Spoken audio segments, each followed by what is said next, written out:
Welcome to the Ross Brothers podcast, where we help welders grow their business, sharpen their leadership, and build a thriving future. We're bringing you real world lessons from our experience in the field and in business so you can avoid the mistakes we made and build a welding business that actually works.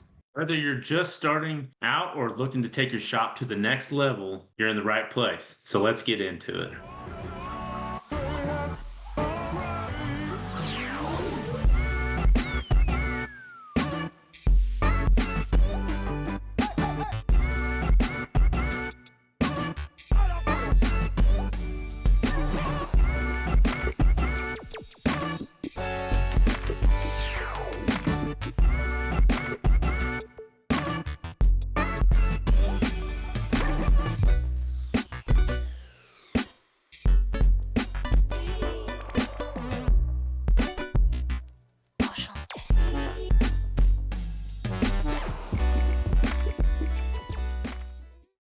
All right, welcome everybody. Welcome to the Ross Brothers podcast.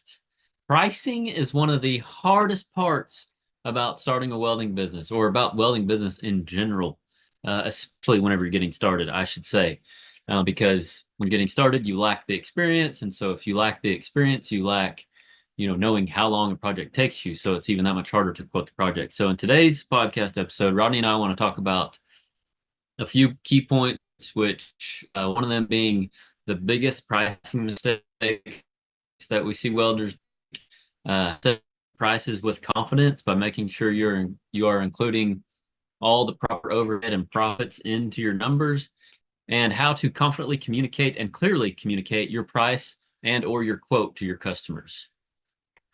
So I guess I'll let you tear into it, Rodney, starting with the biggest mistakes that welders make. Well, I know for me, and I'm sure for you, some of the things that we do, we undervalue our work, even if you're just getting started. Because the biggest common mistake, and Austin, that like whenever we first started, what did we do? We started asking everyone else, what do you charge? What do you charge? And so we just think there's a going rate. And so your value and knowing your actual overhead, knowing your cost that goes into everything, because if you're a pipeliner and you're at home trying to do a little side job, you don't really think about every little cost that goes into it. You're just like, hey, it's an extra $1,000, And Austin, we can get into, I would say, knowing your numbers, knowing your overhead, and what overhead is all of your expenses, all of your truck insurance, welding insurance. If you have guys working for you or gals, if you have employees, their costs, their labor costs, everything it takes to run and operate before you even get a profit. That's what overhead is. So that's one of the biggest mistakes, is not considering overhead, is what you're saying. Yes. Yep. Yeah, you don't consider it. You see just a dollar amount where you think, hey man, I can go make a quick dollar. Right. Yeah, totally. Yeah. I mean, like, what was it for you whenever you first started? How did you go about, did you make that mistake, or did you kind of, because like on the drilling rigs, they kind of paid a per hour, in your situation, because I'm thinking about the drilling rigs. Yeah. I mean, I would say, using that as an example, it's tough whenever you're in that situation, like both of us really were at that age, right out of high school, right out of welding school. You got a welding truck put together and you go work for somebody per hour. Nobody taught us to consider actual overhead, so I definitely didn't learn any of that back then. I honestly, to be quite frank, still don't properly account for that, even though my stuff is paid off, because it's, in my opinion, to run a good business, it helps if you, even after your stuff's paid off, to still put that money in a bucket for maintenance and or a new truck or whatever. And that's something I haven't done. And so if I would have been taught some of these things, I would have, you know what I mean? I'd be further ahead today, most likely. You know what I mean? So yeah, I definitely did not do that whenever I first started. Still don't. Yeah. Knowing your overhead, knowing everything that goes into it. And Austin, that's one thing that, we were going over some of my numbers, because I have a building. So, I have a mortgage payment. I have two guys that regularly work for me. And then, just to kind of give an example to understand, you know, I won't go into down to the skinny of it, but basically you go through and, because like we added up the mortgage payment, we added up, your own salary. And then that's another thing you have to determine whether that's like, what do you need a month? Not what you want a month, but like, what do you need for I your kind of own consider salary? that's kind of tricky. Uh, and something that kind of clicked with me today as I was reviewing our notes is because that's a tricky one. People are like, oh, well, how to include my salary? Well, how much do I need to make? Because I would argue with what you just said, which is how much do I want to make? Because there's a bare minimum of survival that you need for your homestead. Everybody's is different. You got to pay your rent or your mortgage, whatever. You got to have groceries on the table. You got to be able to get to and from work. So you got to have fuel.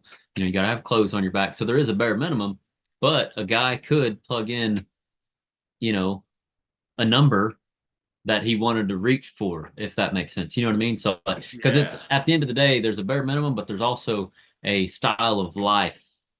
You know what I'm saying? I mean, that's a Yes. good, that's the way I would say that. It's like, what kind of life do you want to live? Because the neat thing about entrepreneurship is whenever you start your own business, a lot of us start it because we want more than you know working for somebody else. We want a better quality of life. That's why we chose to take on the stress of starting a business, is to make more money, right? I mean, let's not hide the fact, like that's why we've done it. So at the end of the day, we are trying to create a better lifestyle. So maybe at first it might be a good idea to put in bare minimum, but honestly, it might be a good idea to plug in what you're looking for. You know what I mean? What Yeah. kind of life you want to create, Right. Totally. or a little above at first. Yeah. I'm not Yeah. saying you should plug in, $10,000 an hour right at first. You know what I mean? Because you're not going to be competitive to get your name out there. But you know what I mean? Right. Yeah, totally. You definitely want to account for your goal, and basically because also you would also want to set it a little bit higher than just your bare minimum, because let's be real, whenever you're starting out, you're not working that hourly rate, quote unquote, 60 hours a week. Because there's going to be a lot of times when you're sitting there bidding a job, or doing the business side of stuff when you're starting out. And so there's a lot of hours that you're quote unquote not getting paid. So if you were to actually tally up all of your hours at the end of the month and you go, actually, how many physical working hours did I actually put in, that I was putting in a billable hour, an hour that you charge for. So in those times that you're not charging for something, that's where I would say probably kind of works out in the wash. Is that is that how you'd word that? Like, Yeah. Well, what I'm hearing you say is when you're starting out, running a business is an orchestra, right? I mean, it takes a lot of, um, work to get it flowing without you doing as many aspects as you start out doing. Because, when you're starting out with no money, for instance, you are having to do a lot of stuff at first. So it's good to create a little cushion, is what I'm more or less hearing you say. Like, plug in a higher number. That way, you know what I mean? Because it's not going to be straightforward that, like, you make, X amount of dollars per hour every job every time. Like it just doesn't work that way most generally. You know what I mean? Like, because you're ebbing and flowing here at the front of your business. It's kind of that way all the way. Well, I can't say all the way through because I'm not all the way through. But anyway, yeah, starting out, got to ebb and flow for sure. Yeah. So I guess just the main thing is like just know your numbers when you hear that term, because whether it's in books or other leaders use that term a lot, it's literally knowing all of your expenses, and you need room so that you can grow in other aspects. And so just knowing your overhead, knowing your everything when it comes to that's I would say that's probably step one, because there's a lot of things, and as you grow, more things come on, and then you got to account for it. So And is there anything else that is a biggest mistake that welders make besides not knowing their numbers and undervaluing their work? yes, so the other thing, and I'm been guilty of it, is pricing things, like, just giving a random price. Also, pricing things based off of emotion, not facts. And what I mean by that is, let's say someone's like, oh, I would love this new, from my situation, stairs or railings or something, but then so you give them a price and you feel like it's a pretty good price. And I was like, oh man. And you start, sometimes even before you turn in the bid, you start bidding against yourself. You start, well, maybe I could shorten it up. I can make it less, you know, because you're going off of emotion, because you're afraid that Your own. you're, uh, I was just gonna say a lot of us, I know me, I went off of how much money I had. Like, oh, I couldn't afford this. But you're talking about emotional, a different aspect, but that's what come to mind whenever you said that was oh, sure, that's what I did a lot of, was like, just because I didn't have the money, like how can this person have that kind of money? So you start, like you sure. said, you start cutting yourself out of dollars. Yeah. Oh yeah, because I mean, still to this day, you start trying to like, well, what if this other shop is doing it more efficiently and they can do it for cheaper? Like, how do I get competitive? Well, then you start, because some of their comments, the prospect may say something about, you know, like they'll talk like they want something really big, but then you don't, anyways, you don't find out all the information that you can, because they're not going to tell you exactly what how much they're willing to spend, because they're looking for the best buck. But then you try to shorten it up because you either might need the job, and you put your own personal feelings into it to where, yeah, I mean, it's just a tough battle, because you try to, when you're laying it out, you're like, okay, man, this seems like a lot of money, like when you start laying it out, and especially after you've been doing it for a little bit, you're kind of like, okay, I know this is how long this is going to take. Like that one job we did, it took 3 times as long. I'm not going to do that again. And so that's where it's a mindset, is my point.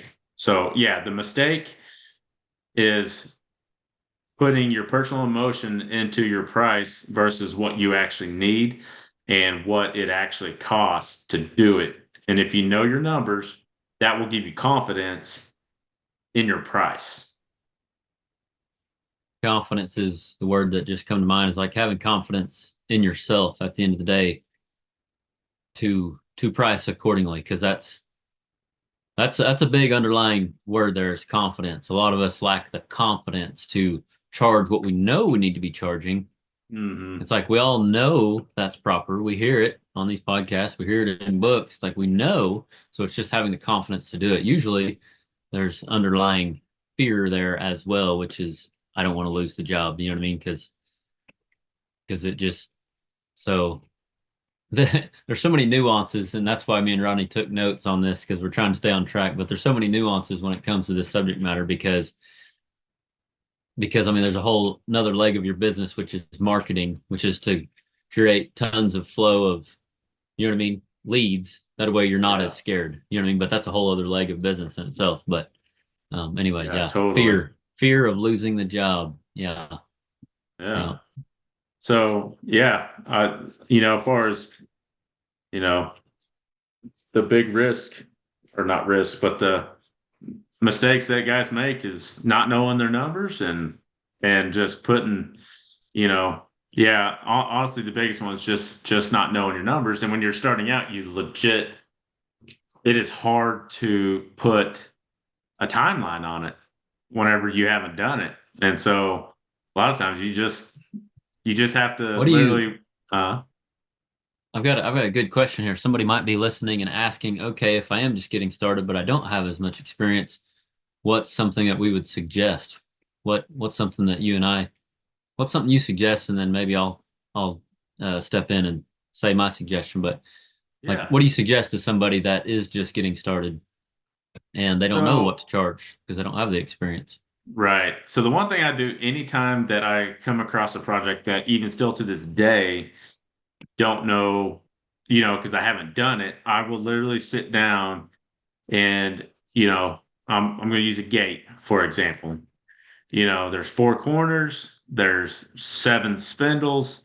And so you know this information. So you look at it and you go, okay, how many welds is there? How long will it take?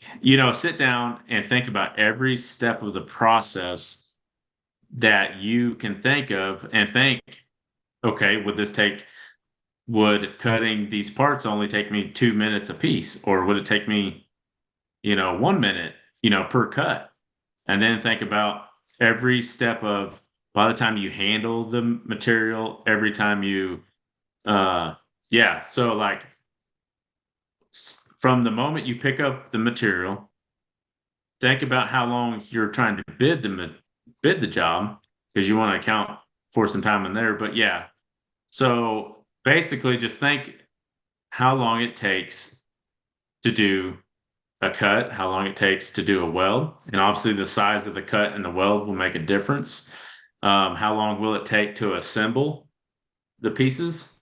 If you're doing multiples and you can build a jig, you know, your first one, you'll want to account for extra time to build the jig. So like literally walk through step by step, all from start to finish and everything, and even give yourself a 10% buffer if you got to. Take your time and then add 10% to it.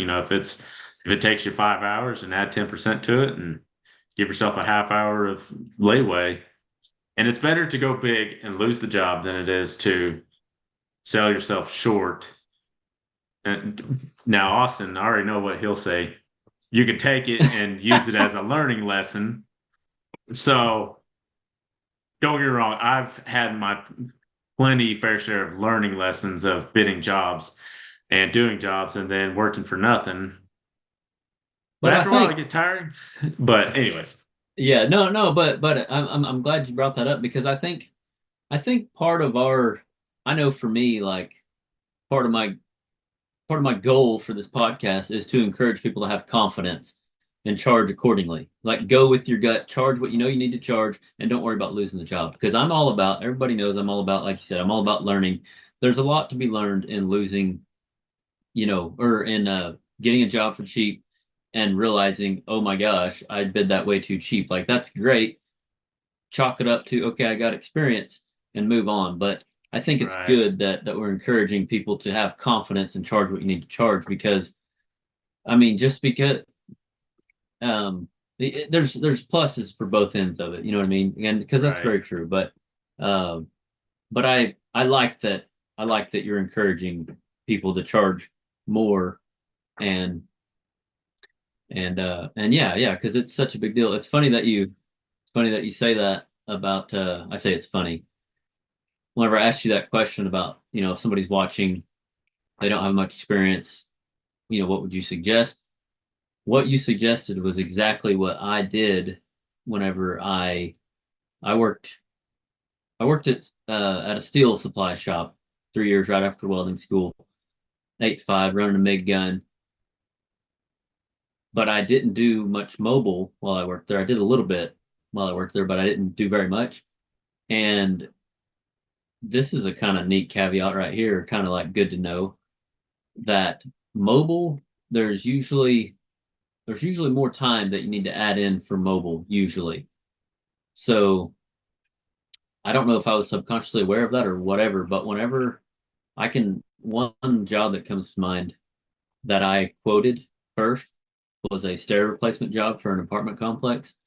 And while I worked there at Stillwater Steel, I had a welding rig put together, and I quoted. They wanted a quote, and I was like, okay, I'll give you a quote. So I literally, the only thing I knew to do at that time, without YouTube and all this stuff, I literally did exactly what you just said. I sat down and I literally thought about exactly how long did I think it was going to take me to uh, um, tear out the old stairs. I went and looked at it. You know, they had concrete in them, little trays had concrete in them.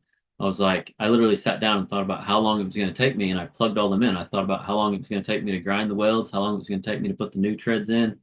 And I literally thought about everything, and I think I quoted like $1,500 or something, and I got that job done in like half a day or something. Like it was, and I was too naive back then to even realize what I had just done. I say naive, like I knew that I just made lots of money, but I didn't I didn't like capitalize on it. I didn't like take that momentum and go with it. You know what I mean? I didn't like, oh, let's try to get another job and quote the same thing. They took that price, they liked that price. This is a money making deal, Austin. Like I knew it was money making, but I had more back then. I had more of this what what we've talked about here, which I was more emotional about it. I was like, oh my gosh, I overcharged. Like, oh my gosh, I Mm, can't believe that. Like, I was just so starstruck at the fact that I made all this money that I didn't even have the wherewithal to think about, hey, let's do this again. You know what I mean? Like, yeah. they agreed to the price. You know what I mean? And Yep. all I did was sit down.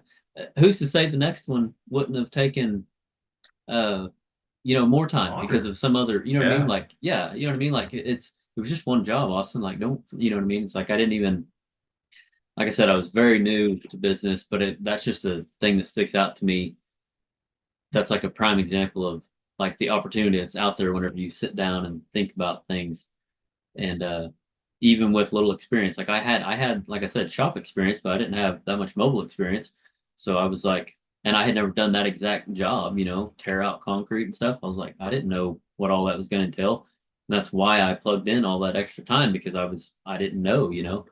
And so yeah, I think that's good advice is to sit down and think about how long each. I still tell people that to this day is whenever people ask me, I'm like, you got to think about every little, just sit down and think about every little step. So Yeah. it's huge. Well, and and after doing a few, you start to kind of get a general idea. But I think the thing to take away, because I even just did this the other day with decks and and railing, because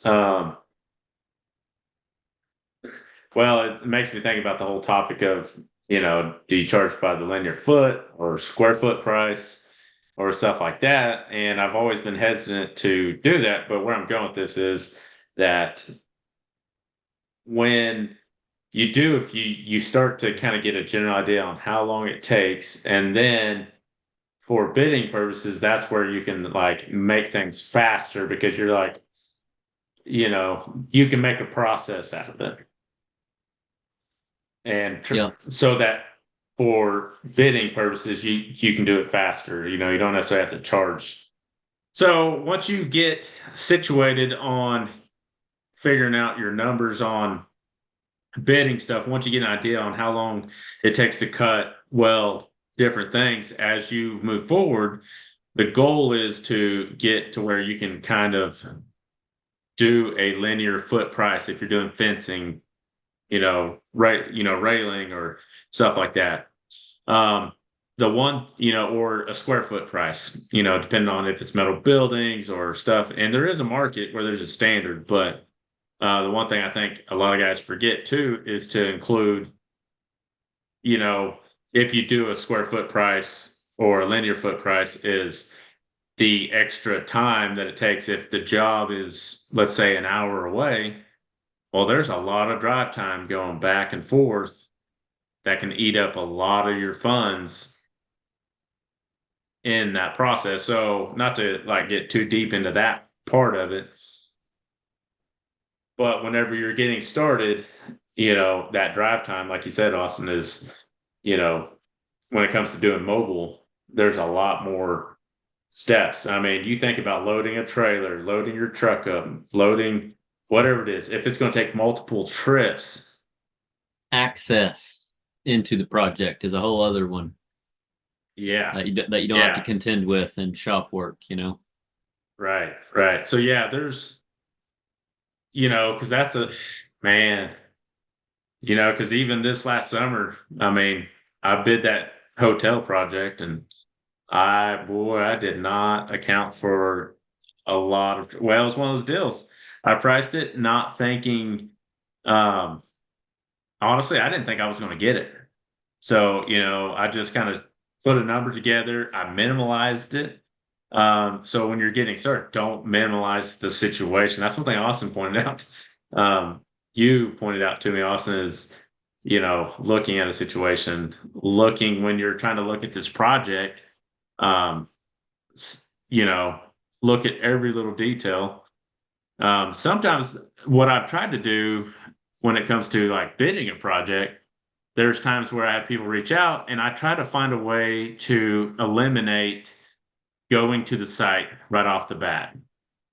Because the unfortunate part about this line of work is bidding jobs and you don't get them. You spend so much time putting these bids together and so on and so forth. And so what I've tried to do and something to think about for, like if anyone's listening that is getting started, when you get on a phone call, find a way to where, and Austin, you may think a little different. Like, I still think you need to go look at the job. But what I try to do now that I've done enough railing, I've done enough stairs, what I try to do is I try to get enough information from them on the phone or messages or whatever. And then I try to find out, okay, if I give you a ballpark number based off the information I've got, and if that works for you, then I will give you a hard number. I will tear into it because what that does eliminates your time of having to travel out. You can give them an instant ballpark number because that's all they're looking for. They just want, okay, in their head, they think their project's going to cost $2,000, and then you spit them a number that's probably $8 to $10,000. I mean, you wasted your time. So trying to eliminate, try to use your time wisely and use their time wisely, or respect their time and respect your time at the same time. That's a solid piece of advice and a good habit that I would totally recommend people take on is that habit of like that process right there that Rodney just said. Yeah, that process, Rodney, is is huge when it comes to time management. You know what I mean? Especially starting your business, having to wear many hats. That right there is it's huge. It's huge. I actually just now uh looked at a handrail project that I'm gonna actually sub to Steel where I used to work, and I went and looked at the project. But rather than taking all the measurements, well, I took rough measurements so I could get a rough linear foot and took pictures. Knew exactly what they wanted, the style they wanted, because you got to know the design. This goes back to our project status SOP. The design. You got to know the design. So you definitely got to know these details. Well, if you're giving it this project, this is a little different. This project that I'm talking about, I am giving an exact price. So Rodney's Sure. talking about not giving an exact, just a ballpark, um, but yeah, this deal I am getting an exact price, so I did need to get the design and everything. But rather than taking the time, the thing where it's similar, these situations are, I didn't take the time to figure the rise over run on the steps, the curvature, because this rail is going around a curvature inside a church and whatnot. So rather than getting all that information, I just got a linear foot price and then design, made a call to Steel and described all them details and told them the footage, and they can give me a price because they have enough experience building rails. And then I'm going to tack on a little bit for getting measurements and for the install. So, but I want to get them a price first before I take the time to do all that. What you're talking about, take the time to go Yeah. look at it, get all the nitty gritty details. I don't need to do all that because if they don't like my hard price, then I just wasted all that time getting all those measurements. and I've got other things I need to be spending my time doing. So yeah, solid Yeah. advice.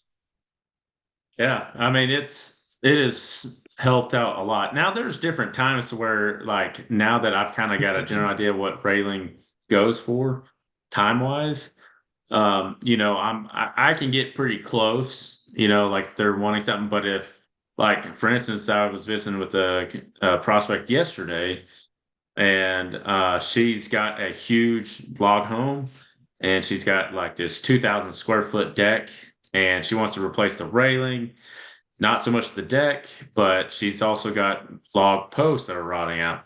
So, she wants, some steel post, replace it. So the railing I can put together, for a price.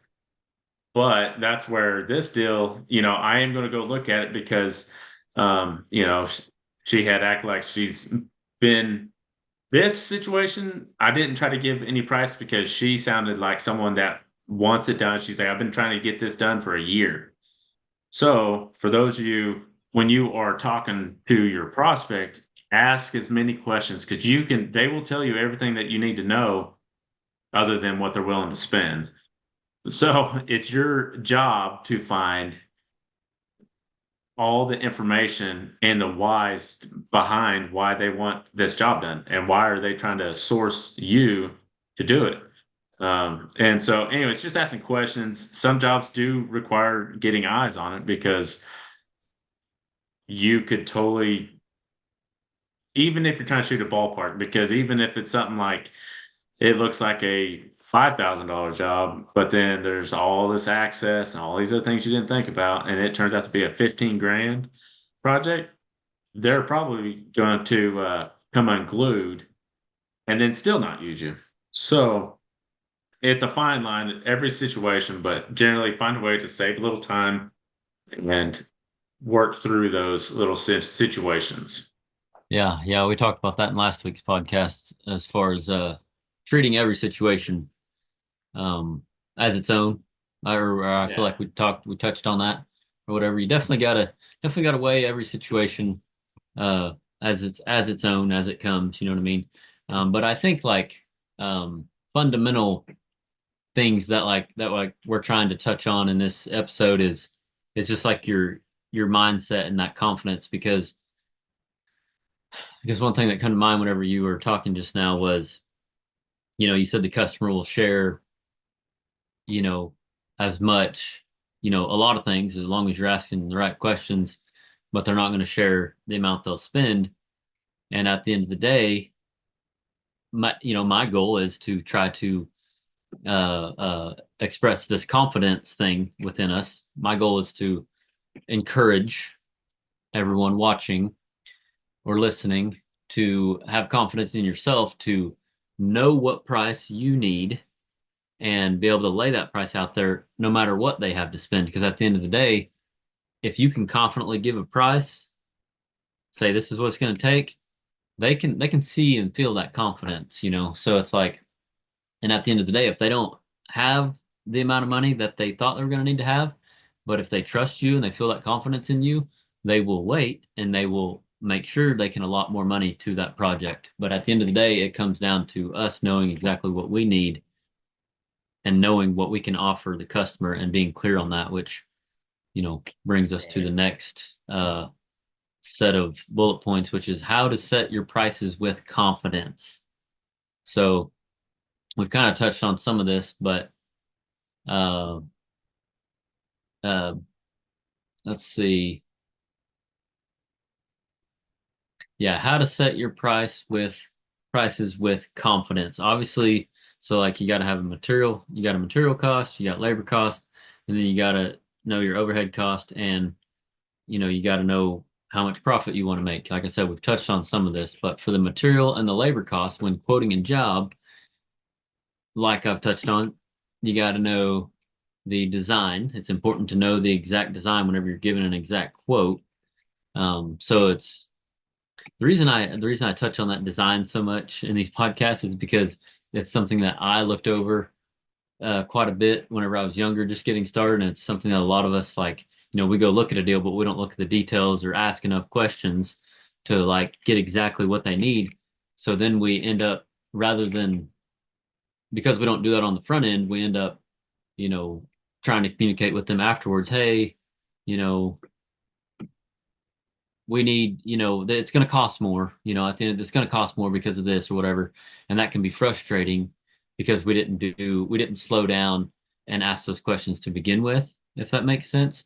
So that's why I touch on that design aspect so much. It's so important when it comes to starting your own business, is knowing exactly what the customer is wanting. So anyway, that's because when you find out exactly what the customer is wanting, you can then price your material, and then you can also price your labor that way, because if you change the design, that changes the labor. If your design is, uh, if depending on how intricate your design is, I'm trying to think of an example like, you know, because Rodney earlier said there's a market price for like metal buildings, for instance. There is, but there's also a market price for like, your basic shell, couple overhead doors, couple of windows, and that's it. But there's also a whole other market price that's, $20 more per square foot for people that do like nicer work.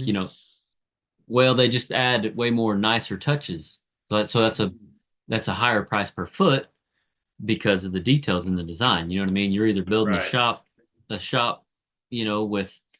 with like I said, 2 windows, or you're building a shop with 30 windows because you're going to live in it. Maybe that's what you were saying, barn dominium. Yeah. So, those details matter, is what I'm saying, because that changes the labor all of a sudden. You know what I mean? So the details and the design matters. So to Well, go ahead. I've got a perfect example.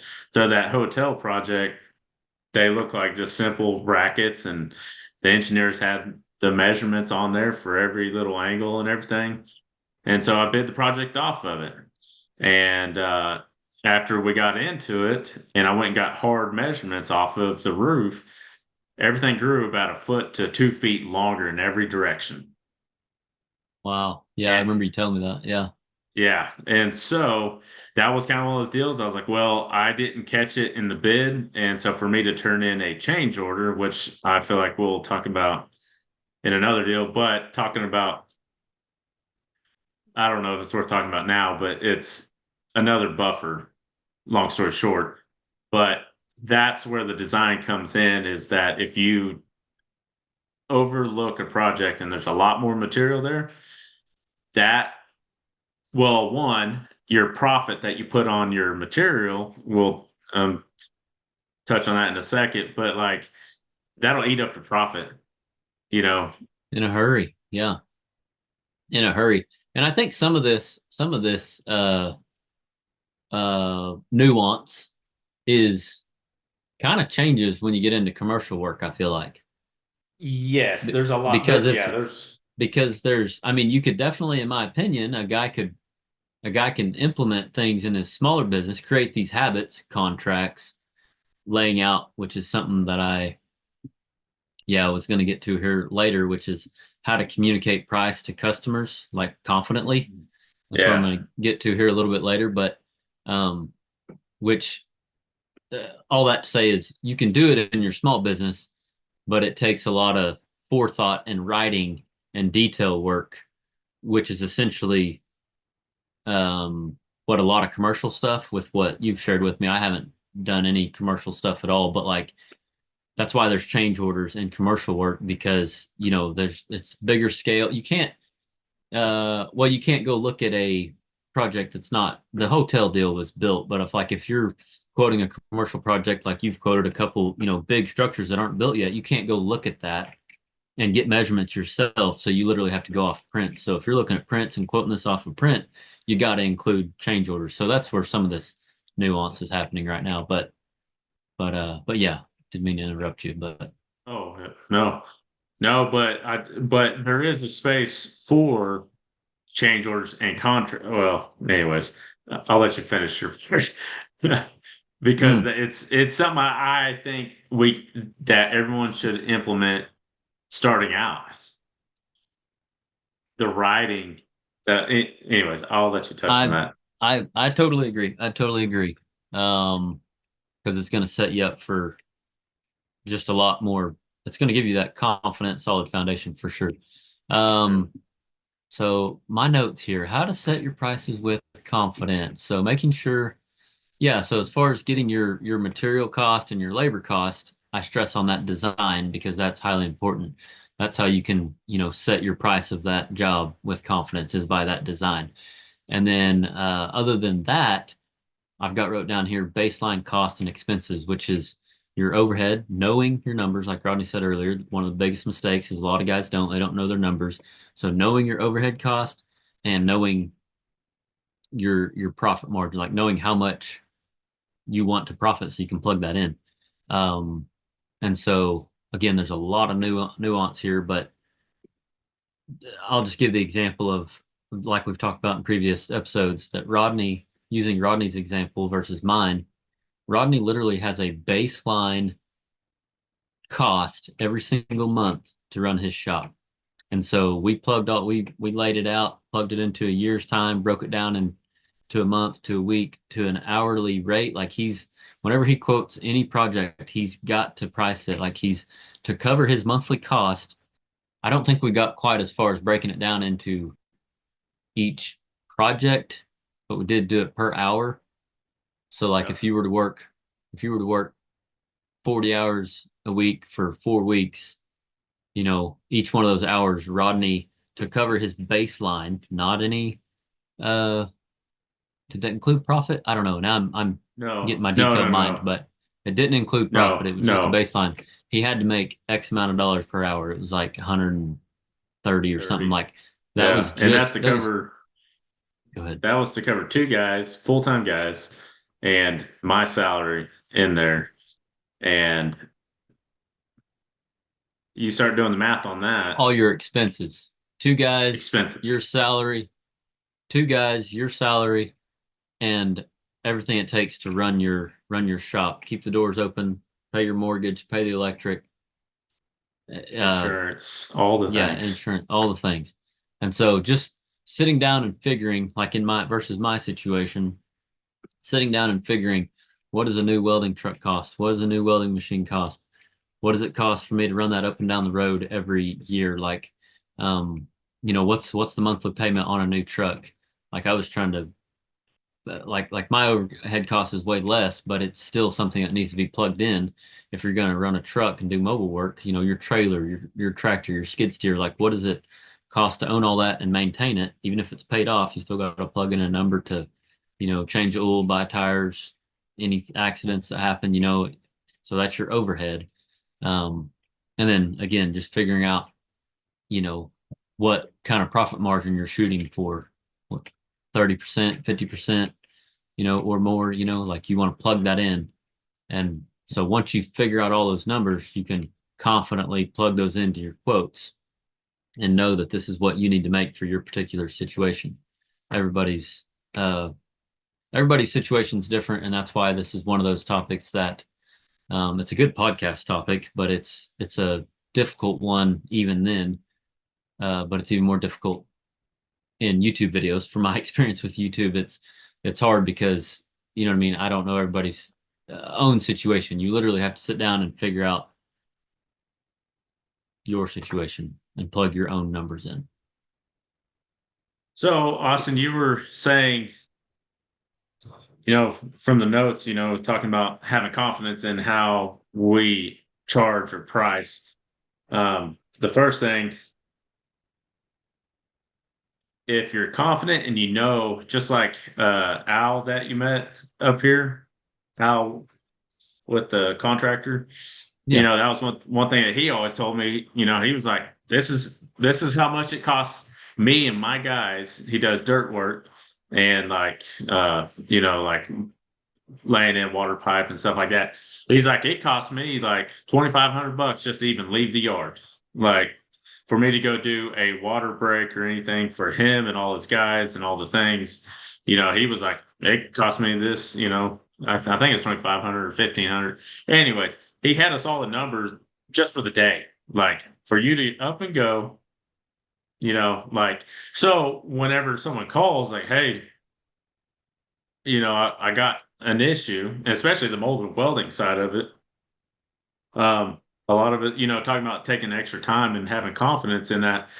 You also got to remember, when you leave the shop or leave wherever your location is, that once you leave for a project that morning, that shuts you down for half a day.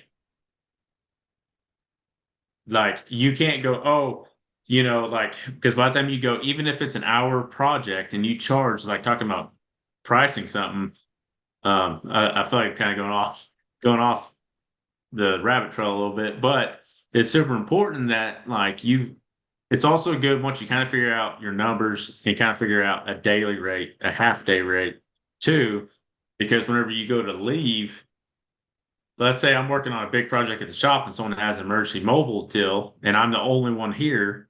If I got to pull off of this big project that I bid, and then I got to pull away, go, well done, it stops this project. And so by the time you get started, you're a half a day gone. Anyway, just Yeah, knowing knowing what you could be spending your time doing and how much money that makes versus whenever like if you got a project at the shop, making it's a long project that's it's a steady project. It's a big, overall it's like a call it $20,000 project that you're working on at the shop. Well, whenever you go out on a mobile, that pulls you away from that project. So therefore, is it worth going to that? If you price it at $250, is it worth going to that, or do I need to price it at 500 or 600 or 1,000 because it's pulling me away from, you know what I mean? yeah, I totally know what you're saying. You just got to yeah. charge properly. Uh, you start As far as delegating, it's a whole other aspect. yeah, But yeah. And the only reason I bring that up is because that's another thing that you'll run into, especially on the mobile side of stuff, and having confidence whenever you try to get prices because like someone calls and they're like, hey, I got this deal. A lot of times they're wanting it yesterday, which isn't necessarily a bad thing. You just need to know your numbers, know how to be confident though. So when people call, be like, dude, it cost me $500 just to leave the shop. Like as much as I would love to, now if you don't have nothing else going on, make it work, because $20 is $20. right, again, depending on situation, it all depends for sure. Yeah. Are you on? This is the Nope. Ross brothers trying to follow notes. Oh man. Are Well, you on? Are you on number four or number five? number five. I just kind of, you know, Oh, okay. but oh man. So I want to bring it back to the contract and or I don't the contract and change orders and stuff like that because that right there gives you confidence in your price. And what it does, it builds trust with the customer. The reason I bring this up because whenever I started, the thing I started running into, and I heard that even other builders, like other construction companies, smaller companies, I'm like, do you guys sign, like have your customers sign like an agreement or anything? And they're like, no. And I'm like, to me, when I look at it from the customer standpoint, I'm like, if I'm paying out big money, I want to know what is being presented. I want to know that my money that I am giving them, if I give them $10,000, that my project is going to get done. And so by providing I call it a service agreement because it's not as intimidating. A contract sounds like, oh, you better sign this thing and, this is it. No questions asked. But a service agreement just saying that I, as Rodney Ross with Midstate, is going to provide this project that you wanted. So many, and in your service agreement, you just have it lay out the scope. Scope of work is a term that I didn't really become familiar with until I got into this side of the construction world. The reason I say that is because it's lingo But having a service agreement or a contract stating the work that will be done, every little detail, saying that if, I mean, you can include man hours, you can include, it's going to take a week, it's going to take 10 days or whatever. But having everything labeled so that when they read it, they're like, okay, so this guy's saying he's going to do it in this amount of time. Um, and then obviously, because I've had jobs run over the timeline, so it's always about communicating with them and being straightforward with them. And so by having that, it gives you confidence in asking for the dollar amount that you're asking. It gives them confidence that you're going to hold up your end of the deal. And then, and in this contract, you always want to leave yourself room for a change order, because I've had customers where they're like, okay, we'll do it for 10 grand. And then you get halfway through it and they're like, hey, do you mind throwing in this little extra thing on this entryway, And I was like, it's like $250 to do this extra thing. And well, no. I didn't say anything. I just was like, well, I'm already here, so I guess I can do it. Whereas I should have included, told them, like, hey, to do this extra stuff, it's going to take an extra half a day, this extra amount of material, and this is going to be, this is what it's going to cost to do that. And by doing that, that is going to prolong our project, our completion date, an extra half day or an extra day, because by then, and the technical term is scope creep. It's those little things where they keep adding something and you're like, oh yeah, I could do it. I mean, heck, I'm right here. It's only going to take 5 minutes. Well, you do enough of those little things. You're supposed to be done Monday. And next, here you are Thursday. And there's 3 extra days that you didn't account for on your bid. So you lose money that way. So that's why starting out, having an agreement with your timeline, your work, your possible change orders. And basically, that's just saying if they choose to do something, that you will give them something in writing so that they know what to expect. And it communicates, because what I've seen, I had someone on social media, it's been a year or two ago, a guy had fixed a telehandler fork, like mass or something. Well, it was a piece that was a wear part. Well, it broke like the very next day, and that customer wanted him to come back and fix it under warranty. Well, he didn't have nothing wrote out in an agreement saying that this is a wear part, like a wear and tear part, that we don't warranty anything after that, because you could go ramrod it and break it the very next day, so we don't warranty that. If it's a railing, that's a beautiful thing, we can warranty it because we can fix it, because that's on us. So that's where it's super important to have some sort of agreement or something to cover your end on it. Long story short. Totally. Much of this is so much of this is a confidence thing at the end of the day. Because you're actually talking about essentially the stuff I wrote down in point 5 here, which is how to communicate price to your customers, or some of it is overlapping. Like, because at the end of the day, one thing I'm literally learning in my business right now and that has benefited me, is that whole confidence that you put in the customer by being confident in your price, and being able to say, hey, I can do, like you said, Rodney, writing down exactly what it is that you're charging for and saying, this is exactly what I can do for this exact price. Anything outside of that is going to be extra. Because at the end of the day, to me, it's fair for both parties because it's communicated. That's where I know me for sure, And where I think a lot of us fall short is the communication aspect. We just don't, it's not that anybody's trying to do anybody wrong. It's just that we didn't do the prep work ahead of time to communicate what exactly we were doing.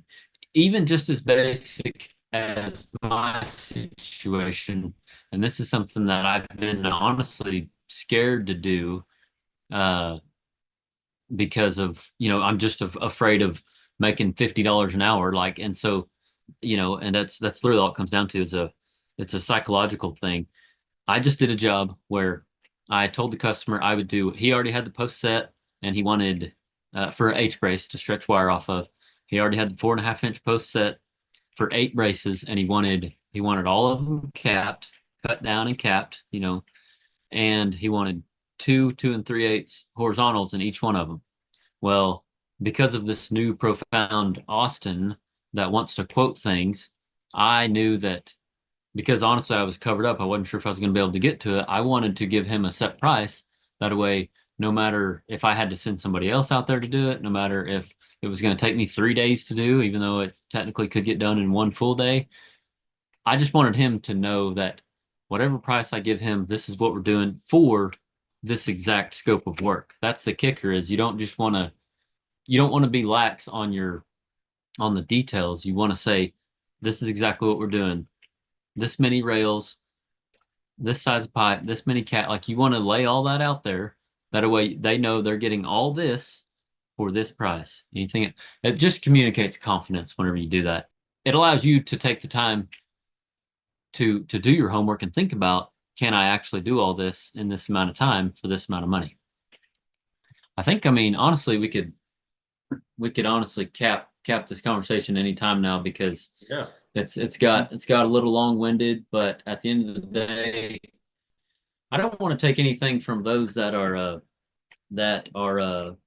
doing business without contracts. And I only say that because Yeah. at the end of the day, I know guys, including myself, that haven't had contracts in place, that have done the handshake deal, had returning customers. I know there's some people listening that have returning customers that are farmers that they've never had any issues with. You know what I mean? And Right. like, all that's kosher. Like, there's nothing wrong with that scope of business, but these things are practices, I feel like, that are for those of us that are looking for that, to Yeah. have a bigger business one day, take that next step. Yeah. It's like, starting these habits now are going to allow you to get there. If you don't start these habits, you're gonna hit a wall, I feel like, is what I'm getting at. Because I can use Rodney and I's example. Like, I've kind of been at a wall because I haven't done what Rodney has started to implement. So, and it can change. It's just harder to change. It's kind of like I talked about in another episode. The longer you go without, yeah, I did last week's episode. The longer you go without doing something, the harder it is to change. The longer you Yeah. go without delegating, the harder it is to start delegating.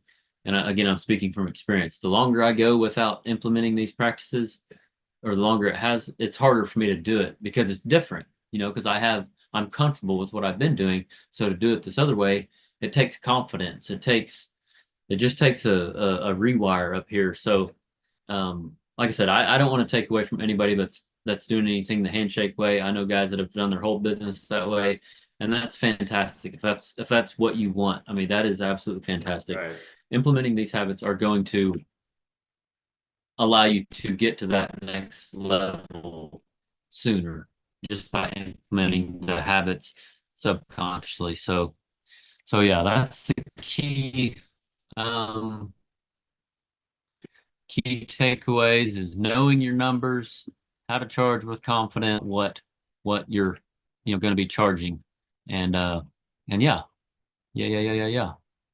Always be willing to improve your process, is what I would say for this. Yeah, definitely. We encourage you to review your pricing and your process and see where you might be undercharging. So Yeah. So if you got any questions, drop them below, reach out, and we would love to probably hit on some of these other points, because I'm sure there's a million questions as you're getting into it.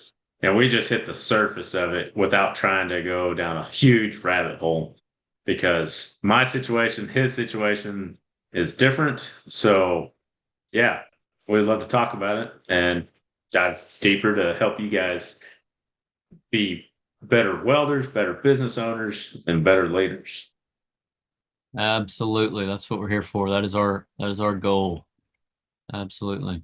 So yeah, you can follow Rodney on Midstate Welding, on Midstate Welding on Instagram at Midstate, and me here on YouTube. Austin Ross is the name of the YouTube channel, on Instagram as well, AROSSWELDING or Austin Ross. And yeah, like Rodney said, let us know if you have any questions, and we can break things down more in future episodes. Thanks for watching. Hope you enjoyed it. Have an awesome day. Remember, learn something every day.